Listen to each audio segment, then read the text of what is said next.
Hello viewers, welcome to Movie Max. நம்ம இந்த எபிசோட்ல இப்போ ரீசெண்டா வெளியே இருக்கிற சாய்ரா அப்படின்ற படத்தோட ஃபுல் ஸ்டோரி தான் பார்க்க போறோம். ஒரு எக்ஸைட்மெண்டான லவ் ஸ்டோரி. ஸோ இந்த படத்தோட ஸ்டோரியை பார்த்துடலாம். இந்த படத்துல நம்மளோட ஹீரோயினோட பேர் வாணி. அவங்க ரொம்ப வருஷமா ஒருத்தனை சின்சியரா லவ் பண்ணிட்டு இருந்திருக்காங்க. ஸோ அவனுக்கும் இவங்களுக்கும் இன்னைக்கு ரெஜிஸ்டர் ஆஃபீஸ்ல மேரேஜ் ஃபிக்ஸ் பண்ணிருக்காங்க. ஸோ அதனால இவங்க ரெஜிஸ்டர் ஆஃபீஸ்ல வெயிட் பண்ணிட்டு இருக்காங்க. இவங்க அப்பா அம்மாவும் அதுக்கு தேவையான எல்லா ஏற்பாடுகளையும் செஞ்சுட்டு ஸ்வீட்ஸ் எல்லாம் வாங்கிட்டு வந்துட்டு இருக்காங்க. ஸோ இவங்க ஒரு சந்தோஷமான மனநிலையில அந்த ரெஜிஸ்டர் ஆஃபீஸ்ல வெயிட் பண்ணிட்டு இருக்காங்க. ஸோ இவங்க அப்படி அங்க வெயிட் பண்ணிட்டு இருக்கும்போது அங்க டோக்கன் நம்பர் வாசிக்கிறாங்க.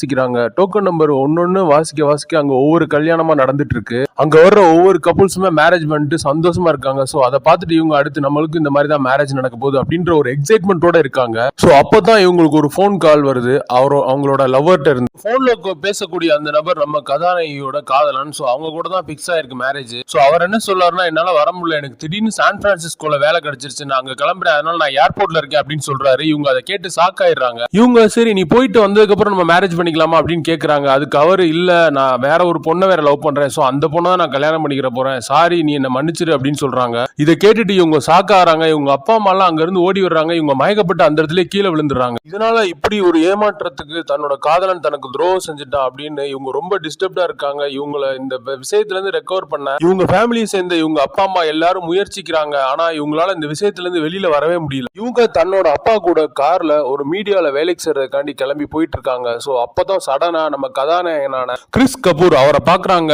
இவங்க அவரை பார்த்த உடனே ஃபர்ஸ்ட் இம்ப்ரெஷன்லயே அவரோட கேரக்டர் பிஹேவியர் எல்லாம் பிடிச்சிருது. அவர் வந்து பைக்ல ஸ்டைலா சிகரெட்டை ஸ்மோக் பண்ணிட்டு நின்றுட்டு இருக்காரு. இவங்க அவர் அப்படி பார்த்துட்டு உடனே வீடியோ ஆபீஸ்க்கு அவங்க அப்பா கூட போயிடுறாங்க. போய் அங்க இறங்குறாங்க. இவங்க அங்க போய் இறங்கினோடனே உங்க அப்பா கிளம்பி போயிடாரு விட்டுட்டு. ஆனா இவங்களுக்கு சர்ப்ரைஸா நம்ம ஹீரோவான கிறிஸ் அவருமே அங்க வந்திருக்காரு. சோ அவங்க கொண்டு வந்த டைரியை வெளியிலேயே விட்டுட்டு போயிடுறாங்க கவனிக்காம. இவங்க அப்படி உள்ள போனோம்னா அங்க உள்ள ஸ்டாஃப்ஸ் மேனேஜர் எல்லாருமே இவங்களை வெல்கம் பண்றாங்க. அதுக்கப்புறம் நீங்க எந்த மாதிரி ஒர்க் பண்ணிருக்கீங்க, நீங்க இங்க எந்த மாதிரி எல்லாம் நீங்க ஒர்க் பண்ணணும் அப்படின்றத இன்ஸ்ட்ரக்ஷன் எல்லாம் கொடுக்குறாங்க. சோ இவங்க அப்படியே அங்க அவங்க உள்ளவங்க சகஜமா நல்லா பேசிட்டு இருக்காங்க. சோசியல் மீடியால நம்மளோட மீடியாவை வந்துட்டு எந்த அளவு பவர்ஃபுல்லா நம்ம கொண்டு போகணும் அப்படின்ற அந்த வழிகள் எல்லாம் சொல்லி கொடுக்குறாங்க. ஹீரோயின் அந்த மேனேஜர் சொல்றாரு, சொசைட்டில பாப்புலரா உள்ள செலிபிரிட்டி அவங்கள போயிட்டு நீங்க வந்துட்டு இன்டர்வியூ எடுக்கணும், சோ உங்களோட போக்கஸ் எல்லாம் அதுலதான் இருக்கணும் அப்படின்னு உங்களுக்கு இன்ஸ்ட்ரக்ஷன் கொடுத்துட்டு இருக்காரு. அப்படி இவங்க ரெண்டு பேரும் அந்த சீரியஸ் டிஸ்கஷன்ல இருக்கே நம்ம ஹீரோ உள்ள வந்துறாரு. உள்ள வந்து அந்த மேனேஜரை போட்டு அடியடி அடிக்கிறாரு. ஏண்டா நீ மீடியா வச்சிருந்தீங்கன்னா என்ன வேணாலும் உன்னோட இதுல போடுவீங்க, நியூஸ் என்ன நியூஸ் விசாரிச்செல்லாம் போட மாட்டியா, இனிமே எங்களை பத்தி ஏதாவது தப்பா நியூஸ் போட்டா என்ன நடக்கும்னு தெரியாது அப்படின்னு ஹீரோ வந்துட்டு ஒரு கோமா அவனை போட்டு அடியடின்னு அடிக்கிறாரு. அவன் வந்துட்டு என்ன காப்பாத்துங்கன்னு கத்துறான். ஹீரோ சொல்றாரு, இந்த போலீஸ்ல சொல்லணும்னா என்னோட பேர் கிறிஸ் கபூர் சொல்லு அப்படின்னு சொல்லி அவன் வாயிலே அந்த பேரை சொல்ல வைக்கிறாரு. இதை பார்த்த ஹீரோயின் ஷாக் ஆயிடுறாங்க. என்னடா பயங்கரமான கோபக்காரனா இருப்பானே அப்படின்ட்டு. அப்ப இவன் இங்க போட்டு அடிச்சு அடியில அங்க ஆபீஸ்ல உள்ள எல்லாரும் பயந்துட்டானுங்க. ஹீரோயினுமே ஷாக் ஆகி என்ன பண்றதுன்னு தெரியாம நின்றுட்டு இருக்காங்க. அப்போ இவன் ஹீரோயின் கிட்ட போயிட்டு உங்களோட டைரியை நீங்க வெளியில வச்சிட்டீங்க அப்படின்னு சொல்லி கொடுக்குறான். அவங்க பயத்தோடய அதை வாங்கிக்கிறாங்க. நம்ம ஹீரோ என்னதான் கோபக்கார ஆளா இருந்தாலுமே நம்ம ஹீரோ பாட ஆரம்பிச்சா எவ்வளவு பெரிய கூட்டம் இருந்தாலும் அந்த கிரௌட் ஃபுல்லா தன்னோட பக்கம் ஈர்த்துருவாரு. அந்த பாட்டையும் பாட வச்சிருவாரு. அப்படிப்பட்ட ஒரு திறமையான நபர். அவர் கூட உள்ள ஃப்ரெண்ட்ஸ் எல்லாருமே இவருக்கு சப்போர்ட்டா இருக்காங்க மியூசிக்ல. அவங்களுமே நம்ம ஹீரோட்ட கேக்குறாங்க, ஏன் போய் அந்த மீடியாக்காரனை நீ அடிச்ச, நாளைக்கு அவன் இன்னுமே நம்மளை பத்தி தப்பா பேசுவான் அப்படின்ட்டு. ஆனா நம்ம ஹீரோ அவனுங்களா, டே நீங்க போய் உங்க வேலையை பாருங்கடா, எனக்கு தெரியும் என்ன பண்ணணும் அப்படின்ட்டு போயிடாரு. அப்படி ஹீரோ அவன்கிட்ட பேசி இருக்கும்போது அங்க ஒருத்தன் வாய விட்டுறான். சோ அங்க ஒரு சின்ன பிரச்சனை ஆயிருது. சோ அதுக்கப்புறம் அப்செட் ஆன ஹீரோ அங்க வெளியில வந்து பாட ஆரம்பிச்சிடாரு. ஹீரோவோட பாட்டை கேட்டு அங்க உள்ள கிரௌட் ஃபுல்லாமே சேர்ந்து பாட ஆரம்பிச்சிடறாங்க. ஒரு ரெயின் எஃபெக்ட்ல ஒரு சாங், ரொம்பவே ஒரு சூப்பரான சாங் அந்த சாங். அதுக்கப்புறம் நம்ம ஹீரோ ஒரு பிரபல கம்பெனி சேர்ந்த ஒரு மேனேஜர் வந்து பாக்குறாரு. அவர் ஹீரோட்ட என்ன சொல்றாருன்னா, நீ எங்க கம்பெனிக்கு வந்து பாடி கொடுத்தீங்கன்னா உனக்கு தேவையான அமௌண்ட்டை நாங்க கொடுத்துருவோம், நாங்க ஃபாரின்ல எல்லாம் போய் ப்ரோக்ராம் பண்ணுவோம், சோ அதுக்கெல்லாம் நீ வந்துட்டு ப்ரோக்ராம் பண்ணணும், அது மட்டும் இல்லாம சோசியல் மீடியாலையும் ஒன்னு நாங்க ட்ரெண்ட் ஆக்கி விட்டுருவோம், எங்களோட கம்பெனி அந்த அளவுக்கு பவர்ஃபுல்லானது, சோ இந்த சான்ஸை நீ யூஸ் பண்ணிக்கோ அப்படின்ட்டு ஹீரோட்ட சொல்றாரு. ஹீரோவும் ஓகே அப்படின்றாரு. அப்படி அவங்க பேசிட்டு இருக்கையிலே அங்க ஹீரோயின் வெளியில வெயிட் பண்ணிட்டு இருக்காங்க. நம்ம ஹீரோவை இன்டர்வியூ எடுக்க வந்திருக்காங்க. சோ இதுக்கப்புறம் ஹீரோயினை பார்த்துட்டு அவங்களையும் வெளியில நிப்பாட்டி வச்சிருக்கீங்க, அவங்கள உள்ள அனுப்பிச்சு விடுங்க, அவங்க எங்களுக்கு தெரிஞ்சவங்க தான் அப்படின்னு சொல்லி அவங்கள உள்ள அலோவ் பண்றாரு. அப்புறம் ஹீரோயின் வந்துட்டு ஹீரோட்ட நான் அவங்களை இன்டர்வியூ எடுக்கணும் அப்படின்னு சொல்றாங்க. அதுக்கு ஹீரோ ஓகே அப்படின்றாரு. கொஞ்சம் வெயிட் பண்ணுங்க அப்படின்னு சொல்றாரு. அதுக்கப்புறம் அந்த இடத்துல ஒரு சூப்பரான ஒரு சாங் ஒன்று போட்டுருவாங்க. இந்த ஒரு எக்ஸைட்டிங்கான சாங் முடிஞ்சதுக்கு அப்புறம் ஹீரோ ஹீரோயின் ரெண்டு பேருமே பேசிக்கிறாங்க. அதுக்கப்புறம் இன்டர்வியூ ஸ்டார்ட் பண்ணலாமா அப்படின்ட்டு ஹீரோயின் கேக்குறாங்க. ஹீரோ ஓகேன்றாரு. அந்த இன்டர்வியூ நடக்கிற அந்த செஷன் அந்த ஹாலுக்குள்ள வந்து ஹீரோயின் உட்காந்துருக்காங்க. ஹீரோ வரல. ஹீரோ லேட்டா வர்றாரு. ஸ்மோக் பண்ணிக்கிட்டே வர்றாரு. இதை பார்த்த ஹீரோயின் ஹீரோயின் நீங்க ஸ்மோக் பண்ணாதீங்க, நீங்க ஸ்மோக் பண்ணீங்கன்னா எனக்கும் பாசிவ் ஸ்மோக்கிங்ல நானும் அஃபெக்ட் ஆயிருவேன் அப்படின்னு சொல்றாங்க. ஸோ ஹீரோ வந்துட்டு டென்ஷன் ஆயிடுறான், என்னடா வந்தவனே ஸ்மோக் பண்ணக்கூடாது அப்படின்றா, நம்மளும் ஒரு செயின் ஸ்மோக். அப்படி அந்த இன்டர்வியூ ஸ்டார்ட் ஆனோட ஹீரோயின் கொஸ்டின்ஸ் கேட்க ஆரம்பிக்கிறாங்க. அப்போ அவங்களுக்கு அவங்களோட பாஸ்ட் லைஃப் ஞாபகம் வந்துருது. அதனால ஸ்டன் ஆகி உட்காந்துறாங்க. ஸோ இதனால டென்ஷன் ஆன ஹீரோ என்ன இன்டர்வியூ எடுக்கிறே இல்லையா அப்படின்ட்டு டென்ஷன் ஆயிட்டு வெளியில போயிடுறான். ஹீரோ எப்பவுமே டென்ஷனாவோ இல்ல கவலையோ இருந்தாலும் கிரிக்கெட் பிராக்டிஸ் பண்ண ஆரம்பிச்சிருவான். ஒரு வெறித்தனமான கிரிக்கெட். ஹீரோ வெளியில வந்து அந்த டென்ஷனான மூடோட கிரிக்கெட் பிராக்டிஸ் பண்ணிட்டு இருக்காரு. இதை வந்துட்டு அந்த ஹீரோயின் வாட்ச் பண்றாங்க. வெறித்தனமா ஹீரோ ஒரு 6 அடிச்சுட்டு அப்புறம் காம் டவுன் ஆயிட்டு அந்த இடத்துல ஒரு எக்ஸைட்மெண்டான ஒரு சாங் ஒன்று போட்டுருவாங்க. அந்த சாங்லயே ஹீரோ ஹீரோயின் 2 பேருமே நல்லா க்ளோஸா பழக ஆரம்பிச்சிருவாங்க. அப்படி அந்த எக்ஸைட்மெண்டான ஒரு சாங் வரும். அந்த சாங்லயே ஹீரோ வந்துட்டு ஹீரோயினோட பைக்ல வந்துட்டு இருப்பாரு. அப்படி வந்துட்டு இருக்கையிலே அவங்க அப்பா தண்ணி அடிச்சு ரோட்ல அங்க போற கார்ல போய் விழுக போயிருவாரு போதையில. இதை பாக்குற ஹீரோ அந்த இடத்துல ஷாக் ஆகி ஹீரோ ஒரு மாதிரி அப்செட் ஆயிருவான். இதனால இவன் தன்னோட ஆபீஸ்க்கு வந்துட்டு அங்க ஃப்ரெண்ட்ஸ்ட ஒரு ஒண்ணுமே பேசாம ரொம்ப டல்லா இருப்பான் ஹீரோ. தன்னோட அப்பா இப்படி வந்துட்டு ஒரு ட்ரிங்க் அடிக்டா இருக்காரு அப்படின்னு. இந்த ஹீரோயின் வந்துட்டு ஹீரோட்ட கேக்குறாங்க, ஏன் ஒரு மாதிரி டல்லா இருக்க, நல்லா ஜாலியா தானே இருந்த அப்படின்ட்டு. ஆனா ஹீரோ வந்துட்டு எதுக்குமே பேச மாட்டேன்றான். தன்னோட அப்பாவை நினைச்சு ஹீரோ வந்துட்டு கவலைப்பட்டு இருக்கான். சோ அப்போ அந்த ஆபீஸ் வாசல்ல ஒரு போலீஸ் ஜீப் வருது. அதுல ஒரு இன்ஸ்பெக்டர் கான்ஸ்டபிள் 2 பேர் இருக்காங்க. அந்த ஜீப்ல இவங்க அப்பாவை கொண்டு வந்து இறக்கி விடுறாங்க. அது மட்டும் இல்லாம ஹீரோவை கூப்பிட்டு வார்ன் பண்றாங்க, இங்க பாரு உங்க அப்பா வந்து தண்ணி அடிச்சுட்டு பப்ளிக்ல எல்லாரோடையும் பிரச்சனை பண்ணிட்டு இருக்காரு. இவர் இனிமே இந்த மாதிரி பண்ணா உன்னையும் நாங்க தூக்கி ஜெயில வச்சிரும் அப்படின்ட்டு அந்த போலீஸ்காரங்க ஹீரோவை மிரட்டிட்டு போறாங்க. இதுல ஹீரோ வந்து ரொம்ப உடஞ்சு போனது மட்டும் இல்லாம தன்னோட அப்பா மேல ஹீரோக்கு சரியான பயங்கரமான கோபம் வந்துருது. தன்னோட அப்பாவை ரோட்ல அப்படியே இழுத்துட்டு போய் கீழே புடிச்சு தள்ளி விட்டுறான். அது மட்டும் இல்லாம உனக்கு தண்ணி தான் அடிக்கணும், இந்த எவ்வளவு காசு வேணுமோ வச்சுக்கணும், தாண்ட உள்ள காசு ஃபுல்லா எடுத்து அவங்க அப்பா மேல தூக்கி போட்டுறான். இதெல்லாம் ஹீரோயின் பின்னாடி இருந்து வாட்ச் பண்ணிட்டே இருக்காங்க. அவங்களுக்கு ஒரு ஷாக்கிங்கா இருக்கு, என்னடா இந்த மாதிரி எல்லாம் நடக்குது அப்படின்னு. இதனால ஹீரோ ரொம்பவே ஒரு அப்செட் ஆகுறான். அதுக்கப்புறம் வழக்கம் போல தான் எப்படி அப்செட் ஆவோ இல்ல கவலையாவோ இருந்தா போய் கிரிக்கெட் பிராக்டிஸ் பண்ண ஆரம்பிச்சிடும். சோ அது மாதிரி போய் கிரிக்கெட் பிராக்டிஸ் பண்ணிட்டு இருக்கான். சோ ஹீரோயின் அங்கேயும் போய் ஹீரோக்கு அட்வைஸ் பண்றாங்க, நீ வந்துட்டு இதெல்லாம் நினைச்சு டென்ஷன் ஆகாது, இதெல்லாம் சரி பண்ணிடலாம் அப்படின்ட்டு. ஆனா ஹீரோ வந்துட்டு ரொம்ப கவலையோட இருக்கான். சோ ஹீரோ ஹீரோயின் இதுல ரொம்ப அண்டர்ஸ்டாண்டிங்கா 2 பேரும் பழக ஆரம்பிச்சிடறாங்க. இதுக்கப்புறம் ஹீரோ ஹீரோயின் சொல்றான், இந்த விஷயத்துல நீ எனக்கு ஏதாவது ஹெல்ப் பண்ண முடியுமா அப்படின்னு கேட்கறான். அதுக்கு ஹீரோயின் நம்ம ஏதாவது செய்யலாம் அப்படின்ட்டு யோசிக்கிறாங்க. இதுக்கப்புறம் நம்மளோட ஹீரோ ஹீரோயின் 2 பேருக்குமே ஒரு தீவிரமான டிஸ்கஷன் போகுது, அப்பா எப்படி சரி பண்ணலாம் அப்படின்ட்டு. சோ இதுக்கு அடுத்து இவங்க 2 பேரும் ஒரு டிசிஷன் எடுக்கிறாங்க, அவரை கொண்டு போய் ஒரு ரீஹாபிலிட்டேஷன் சென்டர் அங்க சேர்க்கிறது அப்படின்ட்டு. ஆனா அங்க கூட்டிட்டு போனா அவனுக்கு அதிகமான காசு கேட்கறானுங்க. ஹீரோக்கு என்ன பண்றதுன்னு தெரியல. சோ இதனால ஏற்கனவே ஒரு கம்பெனிக்காரன் அப்ரோச் பண்ணிருந்தாலே அவன்கிட்ட போய் ஹீரோ காசு கேட்கிறாரு. ஆனா அவன் வந்துட்டு ஆடியோ ரைட்ஸ் எல்லாம் எனக்கு கொடு, அப்பதான் பணம் தரும், அந்த கான்ட்ராக்ட்ல சைன் பண்ணு அப்படிங்கிறான். சோ அதுக்கு ஹீரோ சரின்னு சொல்லிட்டு அந்த கான்ட்ராக்ட்ல சைன் பண்ணிட்டு தன்னோட அப்பாவை கொண்டு போய் ரீஹாபிலிட்டேஷன் சென்டர்ல சேர்க்கிறாரு. தன்னோட அப்பாவுக்காக ஹெல்ப் பண்ண ஹீரோயின் அவங்க ஹீரோ 2 பேருக்கு இடையில ரொம்ப ஒரு அண்டர்ஸ்டாண்டிங் அதிகமாயிட்டே போகுது. 2 பேரும் ஜாலியா ஒன்னா ஊர் சுத்துறாங்க பைக்ல. சோ அந்த இடத்துல ஒரு சாங் போட்டுறாங்க. சோ இவங்க 2 பேரோட அந்த ஃப்ரெண்ட்ஷிப் அப்படின்றது லவ் அந்த லெவலுக்கு கிட்டத்தட்ட போயிருது. சோ இங்க இப்படி நல்லா ஊர் ஃபுல்லா ஜாலியா சுத்திட்டு ஃபன்னா தெரிஞ்சுட்டு அவங்க வீட்டுக்கு போய்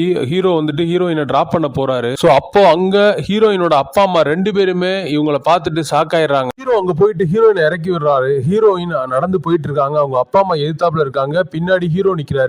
ஹீரோயின் சென்டர்ல இருக்காங்க. ஹீரோக்கு ஃபர்ஸ்ட் தெரியல இது அவங்களோட அப்பா அம்மானு. ஆனா ஹீரோயின் பார்த்துட்டு ஸ்டன் ஆகி நின்னோன்னு தான் ஹீரோவுமே ஐடென்டிஃபை பண்றாரு இது அவங்களோட அப்பா அம்மா அப்படின்ட்டு. அவங்க அம்மா ஹீரோயினை வீட்டுக்குள்ள கூட்டிட்டு போய் திட்டுறாங்க, உனக்கு அறிவில்லையா, ஏற்கனவே ஒரு தடவை அனுபவப்பட்ட, இப்ப திருப்பி இன்னொருத்தரோட லவ் பண்ணிட்டு இருக்கே அப்படின்னு. இந்த மாதிரி ஒரு இக்கட்டான சிச்சுவேஷன்ல ஹீரோயின் வந்து மாட்டிக்கிட்டாங்க. ஹீரோயினோட அம்மா வந்து அவங்கள உள்ள திட்டிட்டு இருக்காங்க, உனக்கு அறிவே இல்லையா அப்படி இப்படின்ட்டு. சோ அடுத்து ஹீரோ வந்துட்டு ஹீரோயினோட வீட்டு வாசல்ல நிக்கிறாரு. இத ஹீரோயினோட அப்பா பாத்துறாரு. உள்ள அவங்க என்னென்ன திட்டுறாங்களோ அப்படியே ஹீரோக்கு கேக்குது. சோ இப்படிப்பட்ட ஒரு சூழ்நிலையில நம்ம ஹீரோயின் வந்துட்டு பிரஷர் தாங்க முடியாம அந்த இடத்துல மயக்கப்பட்டு விழுந்துறாங்க. ஹீரோயினோட அம்மா கத்துறாங்க. அடுத்து இவங்க எல்லாரும் சேர்ந்து ஹீரோயின் ஹாஸ்பிட்டல் கூட்டிட்டு போறாங்க. அங்க அட்மிஷன் போட சொல்றாங்க. அங்க அட்மிஷன் போட்டுறாங்க. ஹீரோவும் கூடவே போறாரு. சோ 2 பேருமே அங்க பேசிக்கிறாங்க, ஹீரோவும் ஹீரோயினும். ஹீரோ வந்துட்டு அட்வைஸ் பண்றாரு, நீ வந்துட்டு உன்னோட ஹெல்த் பாத்துக்கோ, டென்ஷன் ஆகாது அப்படின்ட்டு. இதுக்கு அடுத்து டாக்டர் கூப்பிட்டு சொல்றாங்க, இவங்களுக்கு வந்துட்டு ஸ்கேன் டெஸ்ட் எல்லாம் எடுக்கணும். சோ அதனால ஒரு நாள் வெயிட் பண்ணுங்க அப்படின்ட்டு. அவங்களும் அதே மாதிரி ஒரு நாள் வெயிட் பண்றாங்க ஹாஸ்பிட்டல்ல. அடுத்து ஹீரோ ஹீரோயின் 2 பேருமே க்ளோஸா பழக ஆரம்பிச்சிடுறாங்க. கிட்டத்தட்ட 2 பேருமே லவ் பண்ண ஆரம்பிச்சிடுறாங்க. ஆனா வந்துட்டு 2 பேருமே லவ் ஓப்பனா வெளியில சொல்லிக்கல. சோ இந்த மாதிரி ஒரு சூழ்நிலையில 2 பேருமே ஜாலியா ஊர் சுத்திட்டு பாட்டு பாடிட்டு என்ஜாயா இருக்காங்க.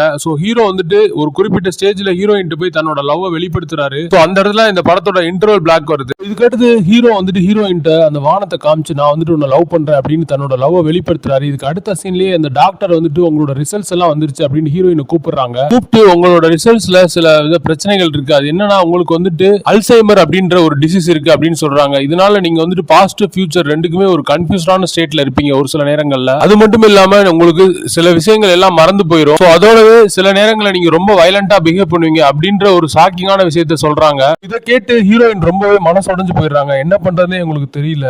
அதோட இவங்க அவங்களோட ஆபீஸ்க்கு போறாங்க. அங்க போனா அங்க இதோட பெரிய ஷாக் அவங்களுக்கு காத்துட்டு இருக்கு. இவங்களை ஏமாத்திட்டு போன அந்த முன்னாள் காதலன் அவன் வந்துட்டு அந்த ஆபீஸ்ல ஒரு முக்கியமான டீல் பேசுறதுக்காண்டி வந்திருக்கான். அதனால அவங்க ஆபீஸோட எம்டி எல்லாம் கூப்பிட்டு இவர் தான் நமக்கு இனிமே பிசினஸ்க்கு ஆப்பர்ச்சுனிட்டி கொடுக்க போறாரு. அதனால இவரோட நீங்க நல்லா பழகிக்கோங்க அப்படின்னு சொல்றாங்க. அவன் வந்துட்டு இவங்ககிட்ட பேச ஆரம்பிக்கிறான். நீ என்ன பண்ற, எப்படி இருக்க, நல்லா இருக்கியா அப்படின்ட்டு. இதுக்கடுத்து ஹீரோக்கு ஃபாரின்ல ப்ரோக்ராம் பண்றதுக்கு ஃபாரின் கிளம்பி போக வேண்டிய ஒரு சிச்சுவேஷன் வருது. ஹீரோ வந்து சொல்லிட்டு ஃபாரின் கிளம்பி ஏர்போர்ட்டுக்கு போறான். அடுத்து ஹீரோயினுக்கு அவங்க ஆபீஸ்ல ஒரு பார்ட்டி நடக்குது. அந்த பார்ட்டியில இவங்களோட முன்னாள் காதலன், இவங்க ஆபீஸ் ஸ்டாஃப்ஸ் எல்லாருமே கலந்துருக்காங்க. ஒரு பெரிய ஃபங்க்ஷன் அது. அங்க வர்ற அந்த ஹீரோயினோட முன்னாள் காதலன் ஹீரோயின்ட்ட பேசுறான். அவன் பேசும்போது சில தப்பாவும் நடந்துக்கிற பாக்குறான். ஹீரோயின் அதுல ஷாக் ஆயிட்டு நீ என்ன இப்படி நடக்கிற அப்படின்னு கேக்குறாங்க. ரொம்ப டென்ஷன் ஆகி கத்த ஆரம்பிச்சுறாங்க வியடா. அங்க உள்ள எல்லாருமே ஹீரோயினை தான் சுத்தி பாக்குறாங்க. அப்ப அவன் வந்துட்டு ஹீரோயினை மாட்டி விட்டுறான். இவ தான் வந்துட்டு என்னட்ட வந்து அபியூஸ் பண்ண பாக்குறா அப்படின்ட்டு. இதனால அவன் வந்துட்டு செக்யூரிட்டி யாரும் இல்லையா, இங்க கூப்பிட்டு இவள முதல்ல இங்க இருந்து வெளியேத்துங்க அப்படின்னு கத்துறான். இதனால ஹீரோயினுக்கு அங்க என்ன பண்றது அப்படின்னு ஒண்ணுமே புரியல. ஹீரோயின் ரொம்ப டென்ஷன் ஆகி ரொம்ப என்ன பண்றதுன்னு தெரியாம அங்க இருந்துட்டு வேகமா கிளம்ப ஆரம்பிக்கிறாங்க. போகும்போது விழுந்துறாங்க கீழே. ஹீரோ வந்துட்டு ஏர்போர்ட்ல பிளைட் ஏறதுக்கு முன்னாடி ஹீரோயினுக்கு ட்ரை பண்ணிட்டே இருக்காரு. ஆனா போனை எடுக்கவே இல்ல. ரொம்ப நேரம் கழிச்சு போனை ஒரு செக்யூரிட்டி கார்டு எடுத்து அவங்க அங்க இருந்து கிளம்பிட்டாங்க அப்படின்னு சொல்றாங்க.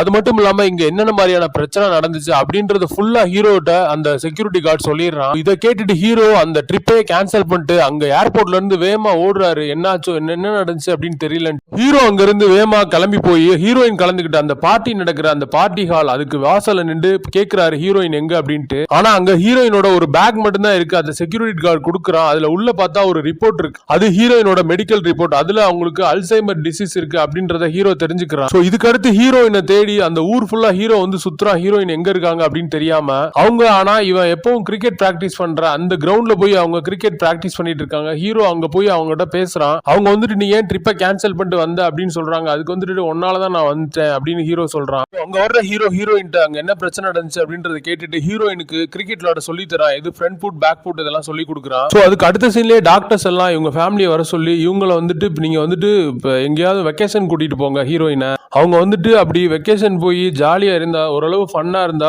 சந்தோஷமா இருந்தா அவங்களுக்கு ஓரளவு இந்த டிசீஸ்ல இருந்து ஓரளவு அவங்க பீஸ்ஃபுல்லா இருக்கலாம். இல்லைன்னா அவங்களோட பிஹேவியர் ரொம்ப வயலண்ட் ஆயிரும், ரூடா இருப்பாங்க அப்படின்னு சொல்றாங்க. ஆனா அவங்க அப்பா வந்துட்டு இங்க எனக்கு கமிட்மெண்ட்ஸ் இருக்கு, என்னாலலாம் கூட்டிட்டு எங்க ஊர்ல சுத்த முடியாது என் பொண்ணு அப்படின்றாரு. இதை கேட்டுட்டு இருக்க ஹீரோ அந்த நான் வந்துட்டு வெளியில பிக்னிக் மாதிரி கூட்டிட்டு போறேன் அப்படின்னு சொல்றாரு. அதுக்கு அவங்க வீட்டுல உள்ளவங்களும் சரி ஓகே அப்படின்றாங்க. இதுக்கு அடுத்து இவங்க 2 பேரும் பைக்ல ஒரு ட்ரிப் கிளம்புறாங்க, வெளியில போறாங்க. அது மட்டும் இல்லாம இவங்க ஷிப்ல எல்லா இடங்களுக்கும் சுத்துறாங்க. நல்லா ஃப்ரீயா ஜாலியா இருக்காங்க 2 பேரும். ஹீரோயினுமே ரொம்ப ரிலாக்ஸா இருக்காங்க ஹீரோ கூட.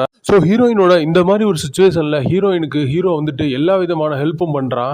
அவங்களுக்கு என்னென்ன மாதிரியான பிரச்சனைகள் அதெல்லாம் நம்ம எப்படி சால்வ் பண்ணி விடலாம் அப்படின்ற மாதிரி ஹீரோ வந்துட்டு ஹீரோயினை எப்பவுமே ஒரு ஃபன்ஃபுல்லாவே வச்சிருக்கான். அவங்க வந்து பீஸ்ஃபுல்லா இருக்கணும் அப்படின்ட்டு. அதுக்கு உண்டான எல்லா முயற்சிகளையுமே ஹீரோ எடுக்கிறான். இந்த மாதிரி சிச்சுவேஷன்ல ஹீரோக்கு இன்னொரு ப்ரோக்ராம் வருது, ஒரு பாடக்கூடிய ஒரு ப்ரோக்ராம், ஒரு முக்கியமான ப்ரோக்ராம். அதுல போய் ஹீரோ பார்ட்டிசிபேட் பண்ணி ஆகணும். ஹீரோவோட ஃப்ரெண்ட்ஸ் எல்லாம் வேற அங்க இருந்து கான்கால்ல பேசுறாங்க. ஹீரோ அதெல்லாம் கேட்டுட்டு ஹாப்பி ஆயிரும். அப்புறம் இன்னொரு ப்ரோக்ராமுக்கு ரெடி ஆகுறாங்க. அப்படி ரெடி ஆகிட்டு இருக்க அந்த சூழ்நிலையில ஹீரோயின் வந்து ஹீரோட்ட சொல்றாங்க, நீ வந்துட்டு என்ன பார்க்க வேணாம், நீ உன்னோட ஃபியூச்சரை பாரு, அதுதான் உனக்கு சேஃப் அப்படின்றாங்க. ஆனா ஹீரோ வந்துட்டு என்னோட ஃபியூச்சர் எனக்கு பாத்துக்கிறது தெரியும், ஃபர்ஸ்ட் நீ வந்துட்டு உன்னோட ஹெல்த்தை கேர் பண்ணிக்கோ அப்படின்றாரு. இந்த மாதிரி சிச்சுவேஷன்ல அங்க ஹீரோயின் எல்லாருமே ஜாலியா இருக்காங்க அவங்க ஃப்ரெண்ட்ஸோட. ஹீரோயின் அந்த மொமெண்ட்ஸ் எல்லாம் வந்துட்டு ஒரு செல்லுல வந்துட்டு கேப்சர் பண்ணிடுறாங்க வீடியோவா. அதுக்கடுத்து ஹீரோயினோட ஆபீஸ்ல இன்னொரு பார்ட்டி மாதிரி நடத்துறாங்க. அதுல வந்துட்டு அந்த ஹீரோயினோட முன்னாள் பாய் ஃப்ரெண்ட் அவன் வந்து கலந்துக்கிறான். அப்போ ஹீரோயின் வந்துட்டு அவன்கிட்ட போய் பேசிட்டு இருக்காங்க, அவனும் ஹீரோயின்ட்ட பேசிட்டு இருக்கான். அப்படி பேசிட்டு இருக்கும் போதே அவன் வந்துட்டு அவங்கள பத்தி நீ என்ன பண்ற, அவன் யாரு உன்னோட பாய் ஃப்ரெண்டா அப்படின்ற அந்த விஷயத்தை பத்தி எல்லாம் விசாரிக்கிறான். ஆனா ஹீரோயின் வந்துட்டு அவங்களோட டீடைல்ஸ் ஃபுல்லா சொல்றாங்க அவனை பத்தி. இந்த சிச்சுவேஷன்ல அவன் வந்துட்டு ஹீரோயினை ஹராஸ் பண்ண பாக்குறான். அப்படி 2 பேரும் ரொம்ப க்ளோஸா உட்காந்து பேசுற லெவல் போயிடுறாங்க, ஹீரோயினும் முன்னாள் பாய் ஃப்ரெண்டும். அந்த இடத்துக்கு வர்ற ஹீரோ அதை பாத்துறான். பார்த்துட்டு அவனுக்கு தெரியும்ல இவங்க எப்படி பிஹேவ் பண்ணும். ஆனா அவன் வந்துட்டு ஒண்ணுமே சொல்லல. ஹீரோயினை மட்டும் வா இங்க இருந்து நம்ம போயிடலாம் அப்படின்னு சொல்லி ஹீரோயினை கூப்பிடுறான். ஆனா ஹீரோயின் வந்துட்டு வராம